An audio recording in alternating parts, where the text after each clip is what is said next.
Dos hombres fueron capturados tras una persecución en Villanueva, señalados de embestir a dos policías presuntamente bajo efectos de licor. En el vehículo, las autoridades encontraron envases de bebidas alcohólicas.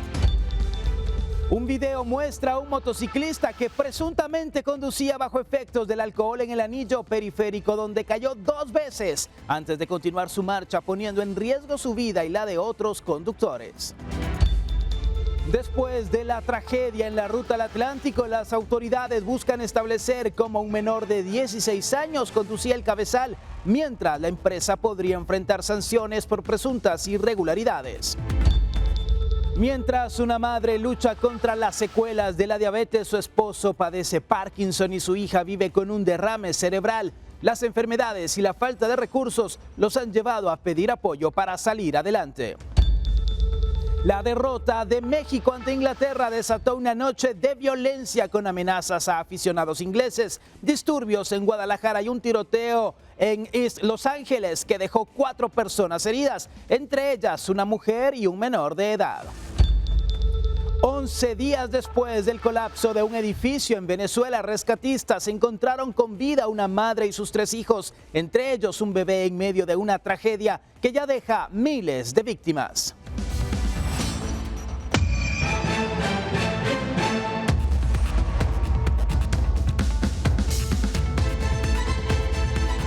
Hola, buenas noches, bienvenidos a Impacto Directo en este lunes. Un gusto estar con usted a través de Guatevisión. Soy Alexis Ponce. Doy la bienvenida al equipo que nos acompaña, la panelista Nidia González, mercadóloga y coach de vida, Jorge Granados, médico, abogado y experto en criminología, Jairón Salguero, actor y comediante, y Luis Villegas, abogado y experto en seguridad y desarrollo. Y Policía Nacional Civil ha capturado a 2 personas que presuntamente bajo efectos de alcohol habrían atropellado a 2 agentes de Policía Nacional Civil en Villanueva. Al revisar el vehículo, se localizaron envases de bebidas alcohólicas.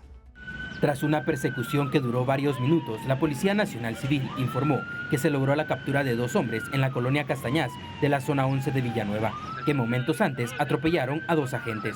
De acuerdo al informe, los policías hacían labores comunitarias en un sector de Villanueva, cuando Silvano Estrada López, de 28 años, y Diego Alejandro Quiñones de la Cruz, de 29, a bordo de un vehículo tipo camionetilla y presuntamente bajo efectos de alcohol, atropellaron a los agentes. La institución señaló que los efectivos policiales fueron trasladados a un centro asistencial donde fueron atendidos.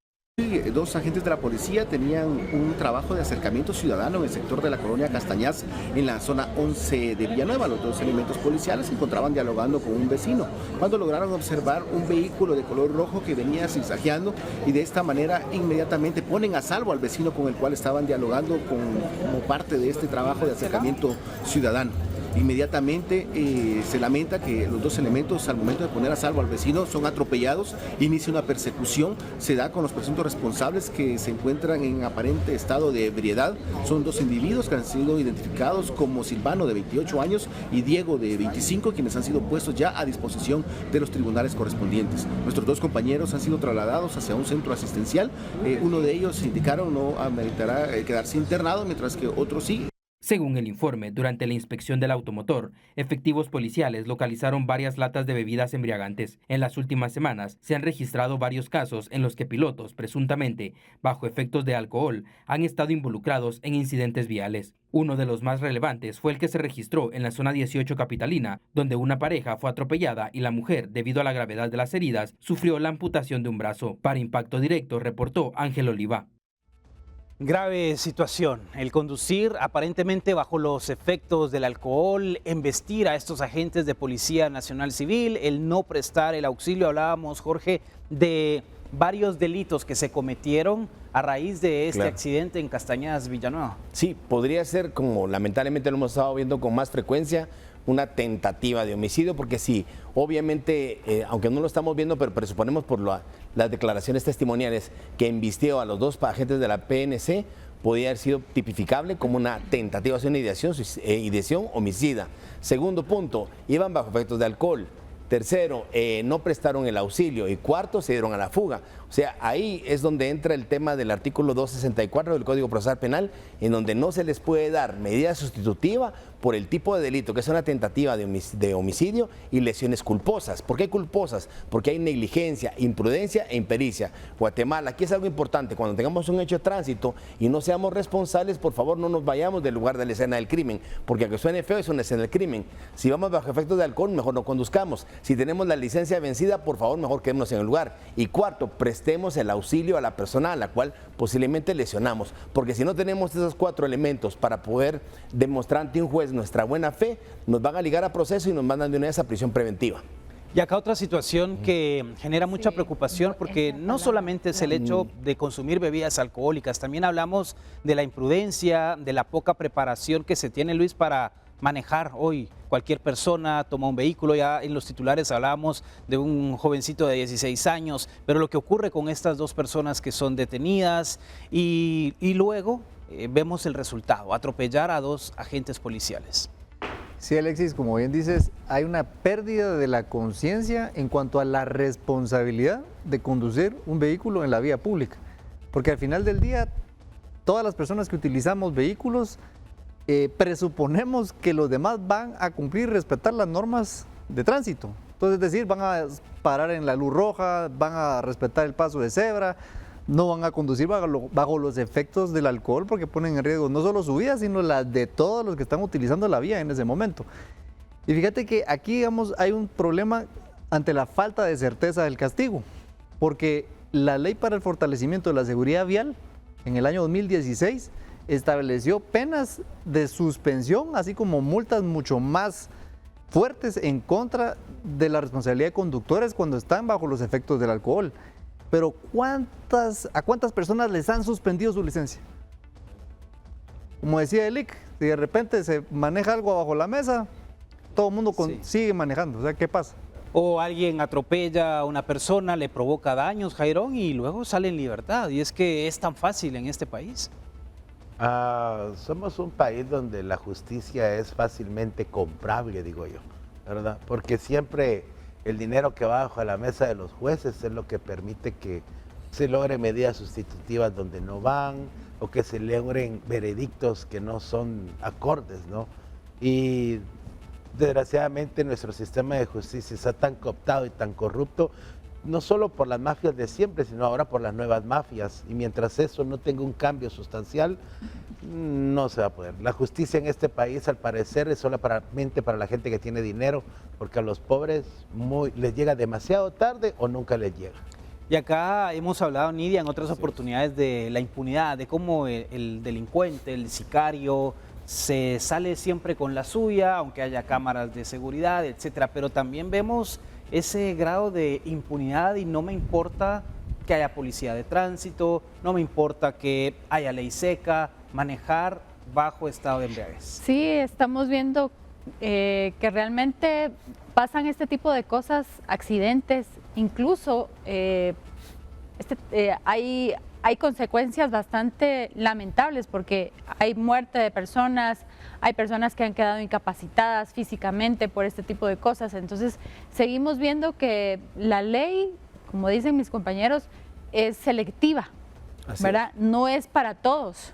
O sea, si tú sos un ciudadano normal, que te pasa algo y que realmente no tenés las posibilidades de poder hacer algo para que te cumpla la otra persona, y la otra persona tiene recursos y tiene, como decimos aquí, tiene conectes, influencias, entonces te quedas sin ese tipo de ayuda y sin esa justicia. Entonces creo que aquí la justicia en ese sentido, en todos los aspectos, yo lo considero que es selectiva y no debería ser así. Pero mucha culpa de eso también lo tienen aquellos que ejercen como abogados, ¿no? Porque cuando uno tiene un conflicto, lo primero que llega un abogado, ¿qué te dice? ¿Cuánto dinero tienes? Sí, es cierto. Porque necesito dinero para moverme en tribunal. Pero no todo. Ajá, dice. Necesito dinero para moverme en tribunal. Sí, por eso es que yo digo que si tenés los recursos de hacerlo, es como una cariñosa, ¿verdad? Haces eso. Hay que darles bastante dinero para que se muevan. Entonces, también a partir de ahí viene... A ver qué dicen los abogados aquí, ya por alusión. Eso, ¿qué tan cierto llega a ser? Y aquí tenemos 2 abogados. Bueno, realmente por eso no me dedico a ese tema, fíjate. Aquí a moverte. Porque, ¿qué tan frecuentes, digamos, no quisiera llamarle malas prácticas porque al final, el otro día nos explicabas que parte del juramento del abogado es mover cielo y tierra. Así es. Lo que sucede, y es algún hecho innegable, pues mis colegas respeto lo que dicen y así es. No es que sea una justicia selectiva, pero obviamente yo nunca he visto un empresario en la zona 18, en cárcel. Nunca he visto una persona que sea acusada de violación o de asesinato en la zona 18. Empresario que sea de un perfil económico elevado. Casi siempre el que está en la cárcel es el pobre y el que no se puede pagar un abogado como yo. Vamos a la pausa y regresamos aquí en Impacto Directo. Y un video en redes sociales muestra a un motociclista que presuntamente conducía bajo los efectos del alcohol sobre el anillo periférico. Vea estas imágenes, ahí se ve cómo el conductor tambalea, pierde el equilibrio y cae en 2 ocasiones antes de volver a subir a la motocicleta y continuar su marcha. Este hecho ha generado preocupación entre los usuarios, quienes advierten sobre el riesgo de conductas que representan para el propio motociclista y también a los demás conductores. Ahí tenemos las imágenes de la segunda caída. Qué terrible esto, Jairón. Es que a mí me encanta ver cómo juegan con su vida estos energúmenos. Pero ojalá solo fuera la de ellos. Sí. El problema, ¿sabe? Bueno, uno como conductor, yo no manejo moto, pero uno como conductor de vehículo, uno debe asegurar ciertas cosas. Yo ya he tenido conflicto con motoristas que me rebasan por derecha y de repente voy a cruzar y por allá vuelan, ¿no? Hoy tengo cámaras en mi carro. ¿Verdad? Hoy y voy grabando todo el tiempo, ¿verdad? Porque es una prueba que me puede servir más adelante porque de verdad, y el tipo iba a bolo, fíjate, y encima me obliga, porque le pegas a un motorista y 20 se te acercan a lincharte, ¿verdad? Encima quería que yo le pagara, un montón de cosas que al final, para no tener problemas, al final uno es una imagen pública, le llegamos a un acuerdo, aunque yo no tuve la culpa. Claro. Sí, desde entonces cargo cámaras en mi vehículo porque uno debe cuidarse, sobre todo de la gente que no es responsable al volante, ya sea bicicleta, monopatín, ¿cómo se llama? Vehículo, ¿no? Sí, pero por favor, los hombres que manejen scooter, ningún hombre se ve masculino en uno de esos. Solo Neto Brand. ¿Has visto? Nadie. Bueno, Luis, ya que Jairón toca el tema de las cámaras en el vehículo, esta es una buena iniciativa que puede tomar el ciudadano para defenderse ante un eventual accidente.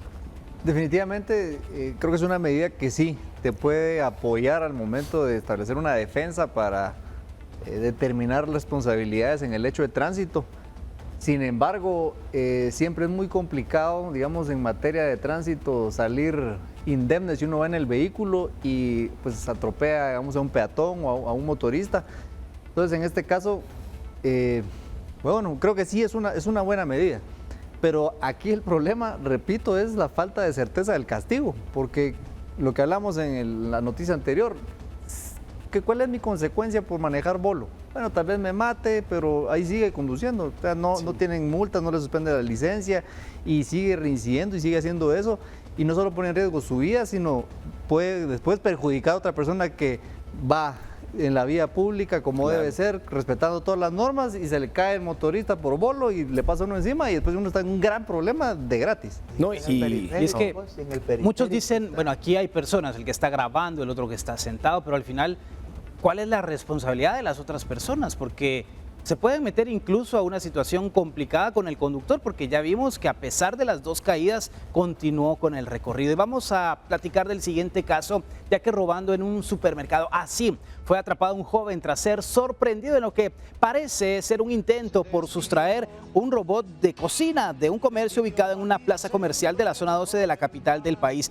El insólito robo quedó registrado por cámaras de seguridad cuyas imágenes están siendo compartidas en las redes sociales y que también muestran el momento en que el sospechoso es detenido. Por ahora no ha trascendido la suerte del hombre, pero su imagen se ha viralizado, generando reacciones y preguntas de los usuarios sobre cómo terminaría el caso. Y es que acá es la clara muestra de cuando no logra llenar el cartoncito con los stickers, es más fácil ir así, de una manera impune, al centro comercial. Ya sabe, ¿cómo sabe? Sí, ya sabe.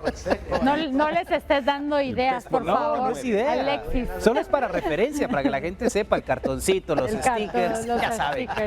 De repente tenía ya su cartón y pues se le olvidó y quería evitar regresar. No, pero ya en serio, realmente es... este tipo de cosas nos da risa, pero a la persona, al dueño o a las personas que están ya trabajando ahí, recordemos que si esto no se logra recuperar, hay una consecuencia para los empleados que hay ahí. Y eso es algo que hay que pensar también.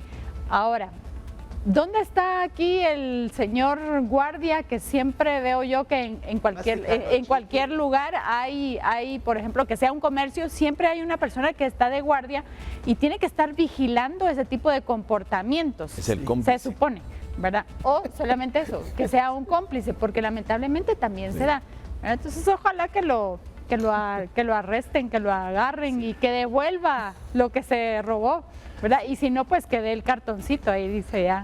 Sí, y que pague también. Bueno, y vemos la manera en la que llega Jorge, porque toma su tiempo, ve alrededor que no hay alguien que esté al pendiente de lo que él va a hacer, toma ese artículo y sale corriendo. Sí. Lo que sucede, Alexis, es de que el delito de hurto, ese es un hurto cuando no se usa la fuerza física o psicológica, ¿verdad? O sea, no hay uso de armas, machetes. La pena máxima que puede poner un juez por un delito de hurto, o sea, por sustraer algo, son 6 años, de 1 a 6 años, y la pena máxima son 6. O sea, casi siempre van a estar en el rango, cuando son menos de 5 años, de que se les pueda otorgar una medida o bien que sean conmutables, que puedan dar una multa. Entonces, mucha gente se anima a hurtar objetos, aunque existe el hurto agravado, pero la pena máxima es de 6 años. Contrario cuando es un robo. Cuando es un robo hay uso de armas, machetes o fuerza física o agresión, sí es hasta de 6 hasta 12 años. Entonces la gente prefiere hurtar porque sabe que aunque vaya con un juez, lo más que van a poner son 3, 4 años y pues pagan una multa y pues no pasa nada. Y tiene que devolver lo robado. Obviamente tiene que devolver lo robado. Sí, lo hurtado, no lo robado. Así es. Bueno, vamos a la pausa, siga con nosotros aquí en Guatevisión, regresamos. Un adolescente de 16 años conducía el cabezal involucrado en el accidente registrado en el kilómetro 115 de Ruta al Atlántico, donde murieron 2 personas. El caso ahora derivó en una investigación y en un proceso sancionatorio contra la empresa propietaria de la unidad.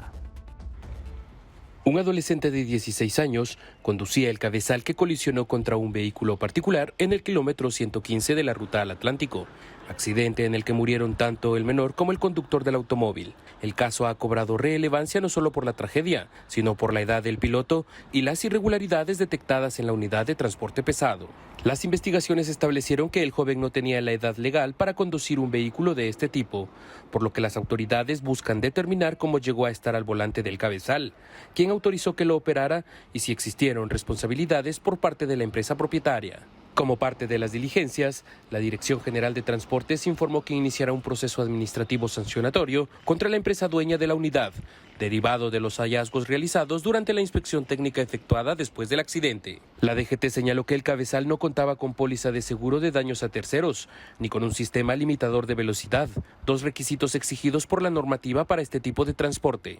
La institución explicó que el procedimiento administrativo permitirá determinar las responsabilidades de la empresa por incumplimientos identificados y las sanciones que correspondan. El caso también ha generado reacciones en la comunidad donde vivía el adolescente. El domingo fue sepultado en medio del acompañamiento de familiares, amigos, docentes y compañeros.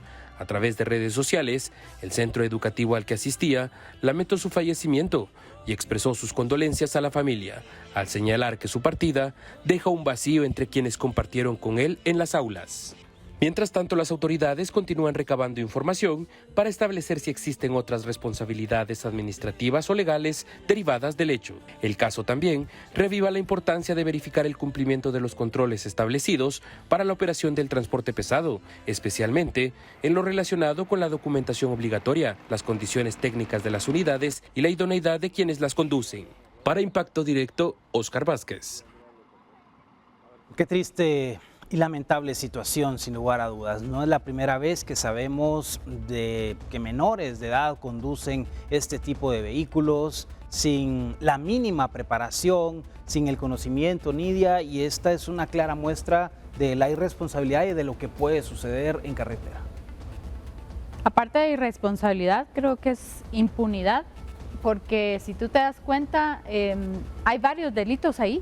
Una persona menor de edad al volante de un tráiler, un furgón, no tenía tampoco lo que es la ley, dice que este tipo de vehículos tiene que tener un limitante de velocidad y tantas otras cosas que podemos mencionar aquí. Aquí los dos abogados van a especificar muy bien, pero ¿de qué sirve ponerle una sanción a la empresa o a la persona o al dueño si realmente perdemos vidas? Y esta vez fue una, dos, bueno, fueron varias, pero lo que más se lamenta también es que son vidas que son útiles a la sociedad. Un muchachito de 16 años, imagínate. O sea, qué expertise, qué experiencia, qué visión va a tener de poder hacer este tipo de maniobras. O sea, esto es algo como que le da a uno una ametralladora a un bebé para que juegue. Y acá, bueno, por las imágenes, imagino, Jorge, que esta es como una tradición de familia manejar este tipo de vehículos, los cabezales, por el acompañamiento que dan en el funeral. Es decir, la responsabilidad también de los padres de permitir que menores de edad utilicen estos vehículos. Y muchas veces vemos que, como indicas, Alexis, los mismos ayudantes de transporte colectivo o de camiones de transporte pesado empiezan siendo muy jóvenes, con licencias juveniles. Aquí lo que vemos también, en atención a lo que dice aquí la licenciada Nidia, que es bien importante, es que vemos una ausencia total de supervisores de la Dirección General de Transporte, DGT. Ya todos se pueden meter ahí a Google y ver cuáles son los requisitos que son casi nada para el reductor de velocidad, que ya deberían de tenerlo el 100% de vehículos, y cuáles son los requisitos para que cada propietario de vehículo de transporte pesado colectivo tenga un checklist, digamos, de freno, sistema hidráulico, y que obviamente al no tenerlo, como en este caso, va a ser sancionado. Ahora bien, Alexis, la gran pregunta, ¿cuánto vale la vida humana? ¿Cuánto vale la vida de este joven adolescente? Y para la Dirección General de Transporte, pues la verdad sea dicha, para ellos debe ser bien fácil saber cuántos son los camiones y cuántos son los transportes colectivos que no tienen todavía instalado el reductor de velocidad, ni tampoco tienen el checklist de que tengan de funcionabilidad el vehículo. Bien. Por lo tanto, ellos es falta de, eso sí, como tú dijiste, es impunidad en no sancionar directamente el que no les aparezca en su base de datos que no ha cumplido con los requerimientos de instalar el reductor de velocidad y el checklist del funcionamiento mecánico. Y mientras eso no pase, Alexis, van a seguir viendo más muertes todos los días. Exactamente, a ese punto. O sea, ¿de qué te sirve a veces tener todo eso si no no lo ponen en práctica? No ponen, o sea, las sanciones está bien, pero debería ser algo antes de. No dejarlo no ser reactivo, sino la forma preventiva, no, porque al final se habla de la carencia de inspectores o personal suficiente, Jairón, para realizar todos estos operativos. Sí, o sea, es sabido de que falta mucho personal, Covial incluso no lo tiene, pero ahí está Ronnie Mendoza protestando para que no pongan los reductores. O sea, cuando son necesarios, ¿cuántas vidas más se tienen que perder en nuestro país por culpa de gente que únicamente busca el interés o el beneficio de su bolsillo? Desgraciadamente en Guatemala cada quien hace lo que quiere, sin ir tan lejos. Aquí en la Betania, los tuk-tuk que van de un lado al periférico a la Betania y regresan, son güiros, mano, de 14, 15 años manejando los tuk-tuk y manejan a una velocidad que de verdad dice uno, ¿dónde está el metro aquí? Bueno, la Betania, que es un territorio libre de la ciudad de Guatemala, aunque ahí ni la policía entra, pero vamos al hecho de que, o sea, no hay ni siquiera esos controles en la ciudad, no digamos en carretera, donde debería de estar cada momento. Me pregunto yo, ¿y la policía que normalmente hace los retenes, por qué no tienen injerencia en ese tipo de conductores, pues? ¿Verdad? Bajarlos, parar.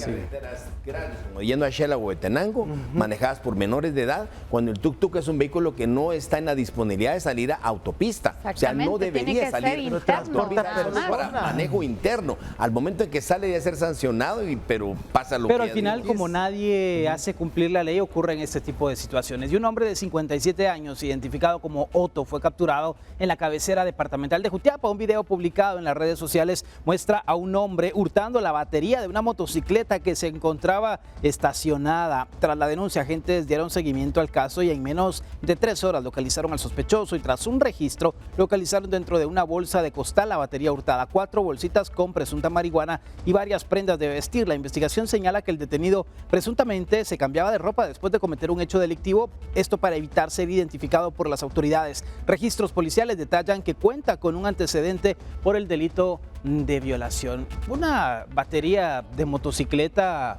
que relativamente no es tan caro el costo en el mercado. Al final es hacerle el daño a una persona que trabaja con su motocicleta, el dejarla sin el funcionamiento óptimo, Luis.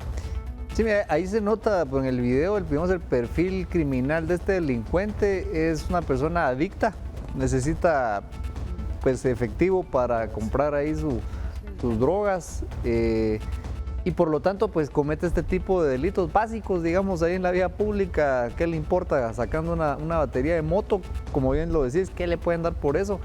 Entonces realmente estas personas se vuelven una amenaza en la vía pública porque pues andan realizando estas cosas, tienen antecedentes de violación, Sí. perdón. Entonces también podría, no sé, si hay niños en ese lugar, ¿qué pueda estar haciendo ese señor ahí cuando salen los niños del colegio, de las escuelas? Entonces, definitivamente son personas que se deben de detener y ingresar a centros de rehabilitación para que se desintoxiquen y que pues obviamente tengan ahí una sanción para pues volver ahí a la vida social. Claro, y aquí, Jairón, es preocupante este antecedente por violación. Sumado al consumo de estas sustancias, de estupefacientes, puede ser un detonante para continuar con este tipo de prácticas. Sí, y lamentablemente robarse una batería de moto, ¿cuánto te pueden dar? 20 quetzales. No sé cuánto te podrán dar por una Y batería. por la de de carro moto. creo que daban 50. Fíjate, o sea, realmente no es nada. No es nada para las personas que tienen, para los que no, 20 quetzales le sirve para ajustar para el cuto. O sea, porque también esa es su necesidad, pues, ¿verdad? Sí. O entonces, pero es lamentable, y sobre todo con los antecedentes. Yo estoy completamente de acuerdo que la ley debería ser reformada y las personas que tienen reincidencia o delitos como este deben de ser señalados, ¿no? Y si hay reincidencia, pues que ya no salgan. Hay una... perdón. Sí. Sí, sí. No, hay un apartado, Alexis, donde también, si bien es cierto, como dicen mis colegas, debería sancionarse más al delincuente, también es cierto, y eso no podemos apartarnos, que ahora la cantidad de hurtos que hay, que vemos en supermercados, en abarroterías, también responde a la crisis económica del país. No estoy queriendo justificar de que la crisis económica y la pobreza haga viable que una persona hurte cosas, tome cosas sin uso de fuerza física o psicológica, pero también es cierto que las personas ya cuando tienen necesidad de darle una medicina a su hijo, un jarabe para la tos, comida para alimentos básicos, pueden llegar a pensar en obviamente hurtar como una solución ante la ausencia de trabajo, de una fuente de ingresos o de la necesidad de un medicamento ante un niño que está gravemente enfermo. No es que eso justifique el hurto o el robo, vuelvo a insistir, pero obviamente sí explica en mucho la incidencia y la elevación de la estadística de hurtos en supermercados, farmacias y de venta de productos básicos. Tenemos que hacer la pausa. Regresamos en instantes aquí en Impacto Directo. Una familia está pasando por complicaciones de salud y dificultades económicas muy fuertes en zona 10 de Misco. A doña Brenda le amputaron una pierna por causa de la diabetes. Don Oscar tiene Parkinson, hipertensión y casi no puede caminar. Y Kimberly, de 18 años, tiene derrame cerebral. No puede caminar ni hablar.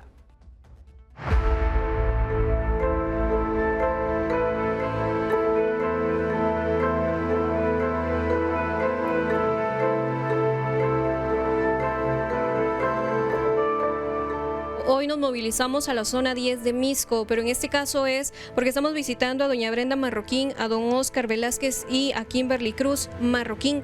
Ellos son una familia que está pasando una situación bastante complicada, y es que déjeme contarle que doña Brenda tuvo una amputación de su pierna derecha hace algunos años, doña Brenda, por el tema de diabetes, pero la situación ha estado complicada porque tiene una infección allí. Cuéntenos qué es lo que ustedes necesitan. Vemos de que tienen aquí algunos ganchitos, algunos enseres que usted vende, pero ahorita ni siquiera puede caminar. Doña Brenda tiene 44 años, es diabética desde hace 20 y hace 3 sufrió la amputación de su pierna, pero su situación podría empeorar más, pues tiene una infección que complica su cuadro clínico. Más que todo en la medicina, en la medicina del don que él usa, quiso Parkinson, y él cada 7 días hay que estarle comprando la caja de 30 pastillas y le vale 300 la caja. Entonces ese gasto lo tiene mi patojo, el tercero, él es el que paga aquí la casa, se paga 800, aparte luz, agua, basura y la comida que la hace mi hija. Su esposo es don Oscar, quien tiene Parkinson desde hace 9 años. Es hipertenso y tiene retención de líquidos en ambas piernas, situación que lo imposibilita para caminar. Lo que necesito es lo que es grifo Parkinson para esta enfermedad, que es lo que me sostiene, pues me puedo movilizar, puedo caminar un poco con este medicamento. Y lo otro es lo que es Valsartán para la presión, porque también me afecta bastante la presión, ¿verdad? Y estaba un poco malo también de los pies, que se me hincharon bastante. Kimberly, hija adoptiva de doña Brenda, actualmente tiene 18 años, pero tiene derrame cerebral. No puede caminar ni hablar. Estuvo en terapias, pero desde que doña Brenda perdió su pierna, ya no recibió atención médica. Por una fuerte infección que tengo, porque yo me caigo cada vez que voy al baño. ¿Qué necesitan? Igualmente necesitan medicina, pañales y también agua pura. En el caso que yo los estoy apoyando a ellos, necesito mascarilla y guantes, ¿verdad? Para hacerle los lavados y también utensilios para la limpieza. Como la refrigeradora que tienen no funciona bien, por lo que la insulina se les ha descompuesto. Quien desee apoyar a la familia puede comunicarse directamente con doña Brenda al 5965-4650. Con imágenes de Esvin García para Impacto Directo, Mabel Saucedo. Es una situación de emergencia la que atraviesa esta familia. Con urgencia se necesita ayuda, Luis, para poder atender las necesidades. Con el medicamento, con la atención, la vida de estas personas podría ser diferente. Sí, mire, la verdad que es impresionante ver las condiciones en las que están viviendo estas personas, la cantidad de necesidad que también tienen. Pues el señor ahí con el Parkinson, la señora con diabetes, amputación de piernas, la hija enferma, la refri descompuesta, insulina, medicinas, pañales, comida. Definitivamente, pues y ¿sabes qué es lo más triste? Que no es un caso aislado. O sea, existen muchas familias que están en estas condiciones. Creo que pues eso pues le toca a uno, pero realmente no solo es de que nos toque. Yo creo que tenemos que accionar y también colaborar. Digamos, ahí está el número de teléfono, el WhatsApp, para poderse uno poner en contacto, dar una ayuda, aportar en algo. Y creo que cada uno conocerá a una persona que también tiene esa necesidad, y qué mejor que ayudar, aportar un granito de arena definitivamente, porque son condiciones complicadas y vemos que sus hijos pues están honrándolos. Ahí hay uno que paga la medicina, hay otro que paga la casa, pero digamos ahí necesita un empujón para poder salir adelante, y esto es algo que pues es un llamado a la conciencia, porque pues hay personas que de repente tienen más recursos y pues andan disfrutando y dilapidando muchas veces la plata, y se puede hacer algo mejor. Y acá es donde deberían aparecer esos políticos, más que hacer todo el show alrededor, Jairón, apoyar también este tipo de causas. Mira, porque es gente que lo necesita. Y no dudes en que si algún político ve este reportaje se va a asomar y hacer su gran campaña. Pero ahora que ya estamos prácticamente en el evento electoral, aquí el asunto es de que nuestro sistema de salud sigue sin funcionar, pues. O sea, estas son cosas de que la salud pública debería de tratar y darles a ellos de los medicamentos. Pero nuestro sistema ha sido tan lapidado que es básicamente imposible. No digo que todo. Yo tuve la experiencia la semana pasada de ir a Unicar, fíjate.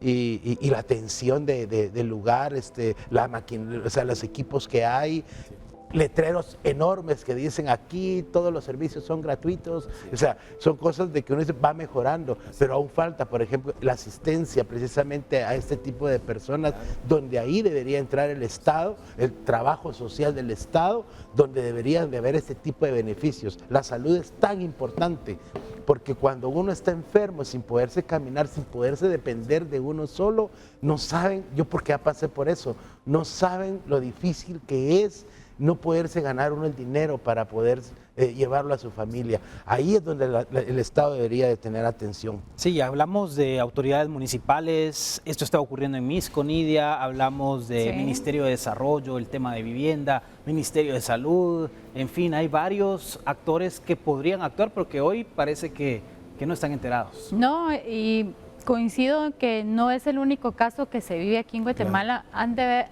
Creo que hay, no, sin el creo, hay muchos casos que uno no se da cuenta y realmente están padeciendo de muchas carencias y son personas que necesitan ayuda. Era una de las preguntas que yo le hacía aquí al licenciado, que si realmente no había algún programa de ayuda social como tal, ¿verdad?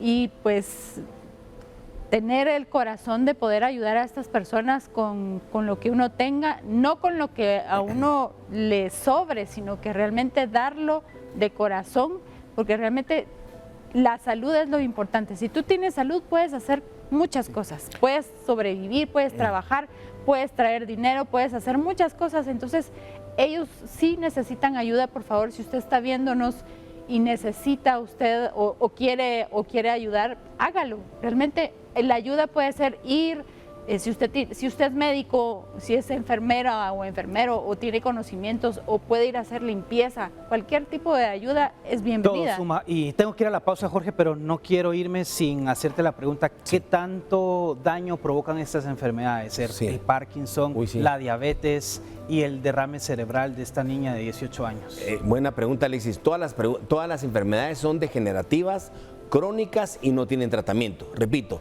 son degenerativas, crónicas y no tienen un tratamiento curativo.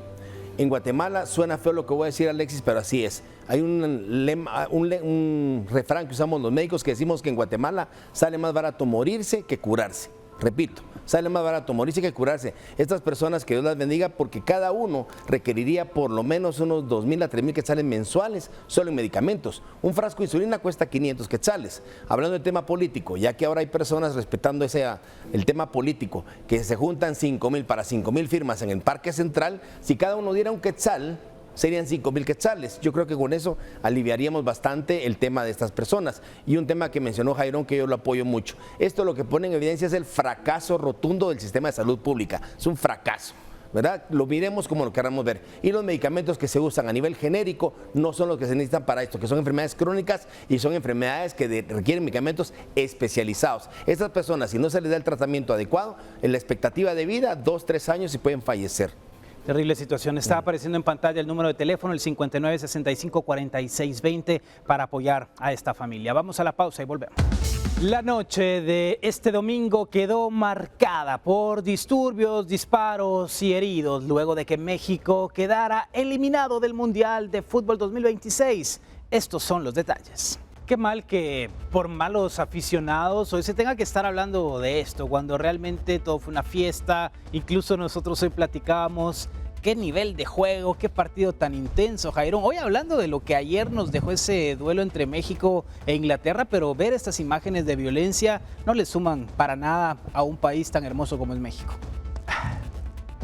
¿Qué te puedo decir? Lamentablemente este tipo de eventos no son para todo el mundo, o sea, se necesita un cierto nivel de educación o de cultura como para saber que solamente es fútbol, pues, o sea, solo es fútbol. A mí me enoja el fútbol en cuanto a nivel selecciones, porque la gente pone el orgullo de un país en los 24 pies que están jugando, cuando realmente es el deporte de fútbol del tal país, solo es el deporte, no es una nacional, no es un orgullo patrio, no, eso es lo que nos han vendido, y ahí están las consecuencias, la gente que reacciona de esa manera por la pasión que desata el fútbol, a tal punto que ya prohibieron la venta de salsa inglesa en México, y ahora ¿cómo van a hacer las micheladas?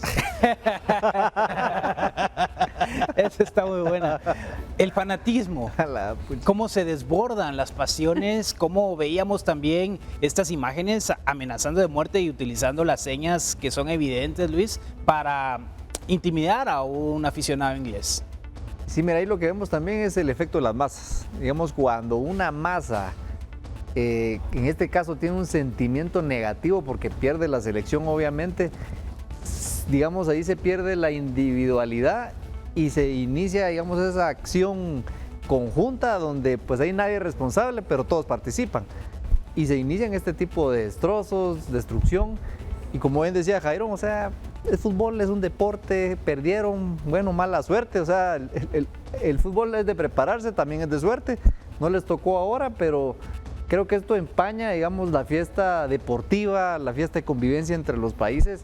Porque, o sea, ¿qué lógica o qué sentido tiene hacer esta cosa por un resultado de un partido. Incluso pues en México ya se han reportado 4 muertos por los festejos de los anteriores juegos en donde la selección obtuvo la victoria y se esperaba que todo se fuera a tranquilizar ahora, ¿no? Sí, de hecho hasta salió la presidenta de México, ¿sí?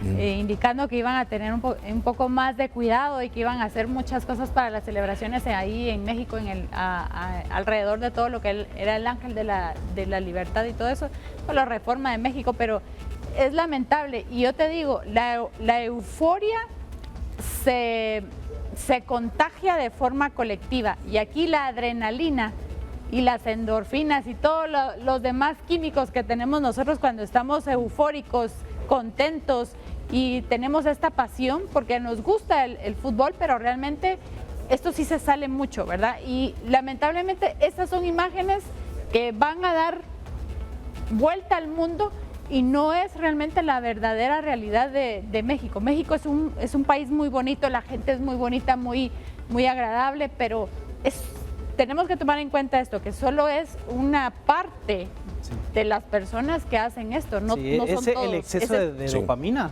Sí.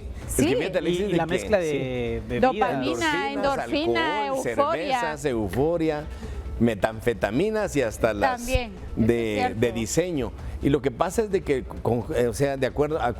concordando con mis colegas aquí panelistas, pues para el mexicano, igual que para el guatemalteco, pero más en México, hay una pasión desbordada en la cual para ellos es un signo hasta nacionalista el tema del deporte y hablar del fútbol. Era predecible, si había habido 4 fallecidos en un primer encuentro en donde sí ganaron, que en un segundo encuentro donde pudieran perder, iba a haber un tema de esta naturaleza. Hasta el momento no hemos tenido reporte de fallecidos, pero ahí también vemos un fallo en el sistema de seguridad, ¿verdad? Porque obviamente era algo que era totalmente era anticipable y era predecible que fuera a pasar esto, ¿verdad? Tenemos que ir a la pausa. Siga con nosotros aquí en Impacto Directo. Ya volvemos. Una mujer junto a sus 3 hijos fueron hallados con vida 11 días después de los terremotos del pasado 24 de junio en Venezuela, cuya ciudad más afectada es La Guaira. Aquí tiene la historia completa. No te puedes mover, papi, no puedes moverte. De la mitad para arriba. Ya, cálmate un momento, ya. No puedes mover. 11 días después y contra todo pronóstico, una madre y sus 3 hijos, entre ellos un bebé, fueron hallados con vida bajo los escombros de un edificio colapsado en Venezuela tras los terremotos del 24 de junio. El rescate se produjo en medio de las labores de búsqueda en las zonas más afectadas del país. La familia fue ubicada gracias al trabajo de inspección que permitió detectar señales de vida entre los escombros. No te muevas, que es peor, porque es que no sabemos cómo tiene la cintura, ya va. Claro. Ya va, papi, ya va. Ahí viene la niña. La extracción de las 4 personas tomó unos minutos y requirió maniobras cuidadosas para evitar nuevos desprendimientos. Luego de ser rescatados, los integrantes de la familia recibieron primeros auxilios y posteriormente fueron trasladados a un centro asistencial donde permanecen bajo observación.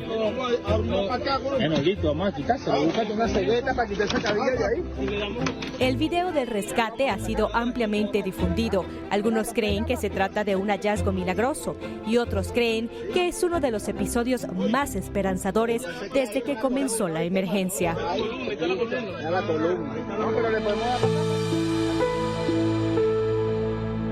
Este lunes, el número de fallecidos subió a 3.535, mientras que la cifra de heridos se mantuvo en 16.740.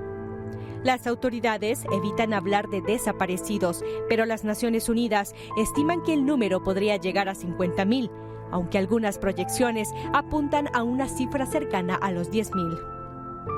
Cada día que pasa, las probabilidades de encontrar personas con vida son menores, aunque los equipos de rescate insisten en mantener operaciones en las áreas donde aún existen indicios de posibles sobrevivientes. Reportó para Impacto Directo Ginny Sofben. 11 días. Humanamente, Jorge, esto es imposible, sobrevivir tanto tiempo. Es un milagro. Así es, desde el punto de vista eminentemente médico, la deshidratación, no es viable la vida después de 3, 4, 5 días, aún para la persona que esté corporalmente, digamos, más saludable. por lo tanto sí podría ser clasificable como un milagro. Aquí lo que hay que rescatar, Alexis, es el tema de cómo ya hay informes preliminares de que en Venezuela, igual que en Guatemala, se autorizaron muchas licencias de construcción sin que hubieran existido estudios de suelo, estudios geológicos, y que por lo tanto muchos edificios colapsaron por lo mismo.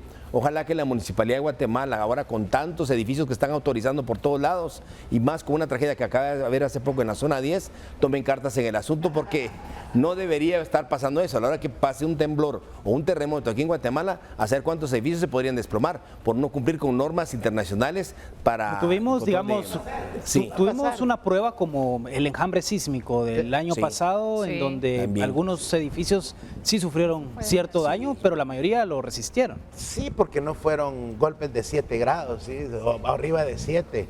El problema es de que la corrupción municipal y ahora es tan obvia, pero tan obvia, que regalan un terreno, el terreno donde va el corredor de las flores, por un puente, y no digamos cuántas coimas recibirán por autorizar este tipo de construcciones que hemos visto recientemente, que no hay estudios de suelos, que son construcciones baratas, pero que la municipal las autoriza simplemente ¿por qué? Porque se engrosan sus bolsillos. Afortunadamente mucha gente ya se ha dado cuenta y esperemos que ya cambie ese gobierno municipal. Más de 3.000 muertos es la cifra en Venezuela. La esperanza todavía se mantiene, Luis, de encontrar a sobrevivientes como esta historia de milagro. Sí, definitivamente, pues es un milagro esto, lo que decía ahí Jorge. O sea, como 11 días sobrevivieron y todos, o sea, del bebé, incluso la mamá, los hijos. Impresionante. Creo que siempre hay esperanza, posiblemente podamos ver más milagros, ojalá así sea. Pero como decía aquí Jairón, aquí en Guatemala hay una ruta hacia Cristo Rey, zona 16, se está hundiendo la carretera. Ahí están haciendo un montón de edificios por todos lados. Hay estudios geológicos, hay estudios de suelos, están haciendo las cosas como deben ser. Primero es que no pase nada. Ojalá, esperamos eso. Llegamos al final de Impacto Directo en esta noche de lunes. Gracias por su sintonía. Los panelistas que han estado con nosotros: Nidia González, mercadóloga y coach de vida; Jorge Granados, médico, abogado y experto en criminología; Jairón Salguero, actor y comediante; y Luis Villegas, abogado, experto en seguridad y desarrollo. Le deseo una excelente noche. Soy Alexis Ponce. Recuerde, mañana nos vemos 19 horas aquí por Guatevisión. Pásela bien.